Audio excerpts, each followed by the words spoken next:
So hello guys, welcome back to అన్ని videos. So ఈ రోజు అప్డేట్ వచ్చేసి యాక్టర్ ప్రభాస్ యొక్క upcoming movie the Raja Saab గురించి. యా గైస్, మీకు గుర్తున్నట్టయితే few months back the Raja Saab movie యొక్క ఫస్ట్ లుక్ అయితే రిలీజ్ అయితే చేశారు. అండ్ నౌ ఈ రోజు ది రాజా సాబ్ మూవీ యొక్క గ్లిమ్స్ ని అఫీషియల్ గా అయితే రిలీజ్ అయితే చేసేశారు. గెస్ వాట్, ఈ మూవీ యొక్క గ్లిమ్స్ ఫ్యాన్స్ కి అయితే చాలా అంటే చాలా నచ్చేసింది. అదే కాక ఈ గ్లిమ్స్ ని రిలీజ్ చేసిన కొద్ది నిమిషాల్లోనే ట్విట్టర్ లో ట్రెండ్ అవ్వడం స్టార్ట్ అయిపోయింది. యా గైస్, మీరు చూడొచ్చు #royal entry of the Raja Saab, #Prabhas. ఈ విధంగా ట్విట్టర్ లో టాప్ లో ట్రెండింగ్ అయితే నడుస్తుంది. Before releasing the glimpse, the Raja Saab movie యొక్క అఫీషియల్ పేజ్ నుండి ఈ విధంగా చెప్తూ ట్వీట్ అయితే చేశారు. We're not just saying this, we mean it. Vintage darling will be back.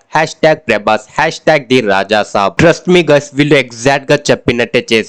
మీరు కామెంట్స్ అయితే చూడొచ్చు. Vintage darling is back, dinosaur Turner into darling, super hero into vintage darling. ఈ విధంగా ఫ్యాన్స్ నుండి చాలా పాజిటివ్ రివ్యూస్ అయితే వస్తున్నాయి. మీరు స్క్రీన్ మీద చూడొచ్చు. ఈ లుక్స్ చూశాక ఫ్యాన్స్ అయితే క్రేజీ అయితే అయిపోయారు. అండ్ మీకు ఈ గ్లిమ్స్ ఎలా అనిపించిందో నాకు కింద కామెంట్ సెక్షన్ లో ఖచ్చితంగా అయితే చెప్పండి. సో యా గైస్, ఇంకా ఏమన్నా అప్డేట్స్ వస్తే నేను నెక్స్ట్ వీడియోలో అయితే కవర్ చేస్తాను. ఇలాంటి అప్డేట్స్ మిస్ అవ్వకుండా ఉండాలంటే మన ఛానల్ ని సబ్స్క్రైబ్ అయితే చేసుకోండి. నేను మీకు day to day social media related updates అయితే ఇస్తూ ఉంటాను. ది రాజా సాబ్ మూవీ యొక్క గ్లిమ్స్ మీకు నచ్చినట్టయితే మన ఛానల్ ని కూడా ఒక లైక్ చేసుకొని సబ్స్క్రైబ్ అయితే చేసుకోండి. సో యా, నెక్స్ట్ వీడియోలో కలుద్దాం. Till then, bye.